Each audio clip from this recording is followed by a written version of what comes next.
Welcome back to Houston Newsmakers, where I want to introduce you to two of the founders of a very unique venture capitalist fund. It's called Diversity Fund Houston. It launched in early December to let potential recipients know $3 million may be available for Black and Hispanic technology founders. Tiffany Williams and Philip Yates are two of the three founders of this venture capitalist fund. Good morning to you both. Thank you for joining me. I appreciate this very much. Tiffany, let me ask you, how you, Philip Yates, are two of the three founders in the Capitalist Fund. How did you guys, along with Kylie Summers, end up working together on this project? Well, Philip Yates helped start the Small Business Development University at the Houston Area Urban League. And I was a participant in that course. So that's how I met Philip, through one of my first business. And then Kylie took the course a few years after me. And so we were having kind of one-off conversations about getting into investing. And then we were also seeing that the entrepreneurs that were coming through that program had the same work ethic, the same drive, the same great ideas, literally everything they needed to be successful, but they lacked access to capital. And so we took our desire to get into investing and our desire to help these businesses that we were mentoring through the program, and decided, let's solve the problem. And so Diversity Fund Houston was born. So Philip, tell me about what are the parameters you'll be using to decide who receives funding. You had a kickoff back in the early part of December to let people know, okay, you're here, you're living. So what goes into deciding who gets funding? Yeah, a lot of it is the same, criteria that you see in other venture capital firms. Like, we're looking at those next great ideas. We want to see the next Facebook, next Airbnb, and other startups that went on to be great unicorns and go public in the market. The only difference is we're looking at people in Black and brown communities that haven't traditionally had access to the economy. We also want to look at the founders.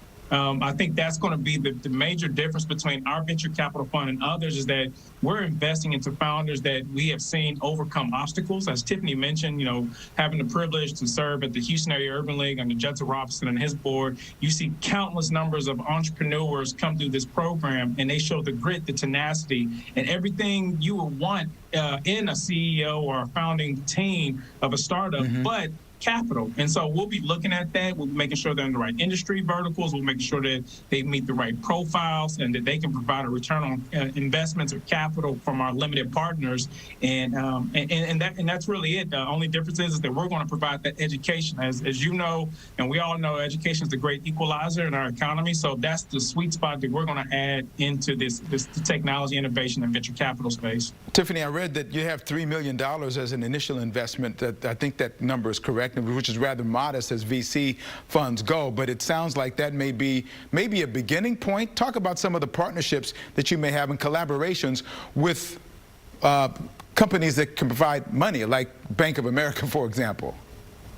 Yes, so $3 million is our initial close. And yes, we do have an investment from Bank of America, and we are also partnering with other organizations. But it is a little bit small compared to some of the larger VC funds, but we are really that first step. So we invest in the friends and family round for these founders because they don't typically have access to capital at those early critical stages when it matters the most, so they can get that off the ground and make it to that next level. And so we wanted to start somewhere, provide that capital to them so that they can move on and go to an accelerator, go to a larger VC and get additional funding, and really just kind of provide that pipeline for them. Right. And in addition to Bank of America, we also have partnerships with local universities, Prairie View A&M University, Texas Southern University, the City of Houston, Mayor Sylvester Turner.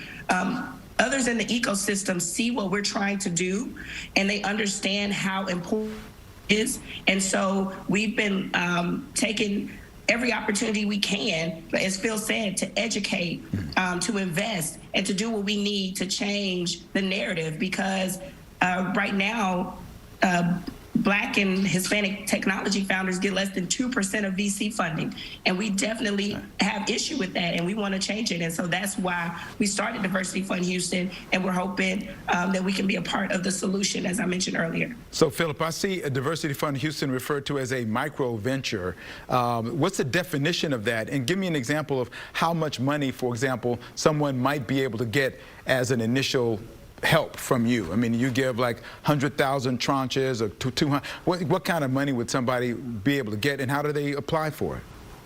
Yeah, as an emerging fund, we're looking at that sweet spot of early stage capital where entrepreneur or startup team is trying to build out a beta or a prototype.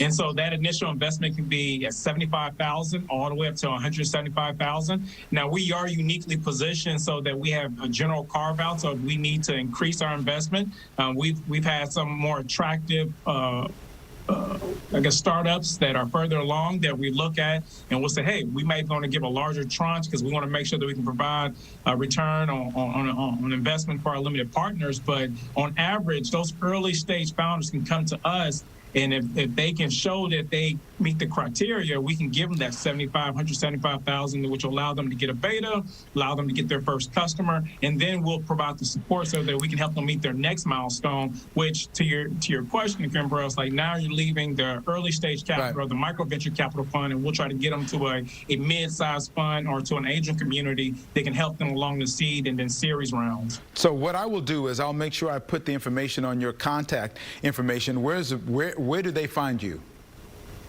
website-wise? So to find us, you can go to thediversityfund.com. So THE-diversityfund.com. And for those who have short memories, that's going to be on my website after we get done with this interview. So thank you for being here this morning. Good luck in the months ahead. Congratulations. It's something that's very much needed. I'm glad that you're taking the initiative to go ahead and make it happen. Thank you again. Thank you, Kimber. Thank you for the opportunity. You're welcome. Thank you for having us. You're welcome. Thank you. Hey.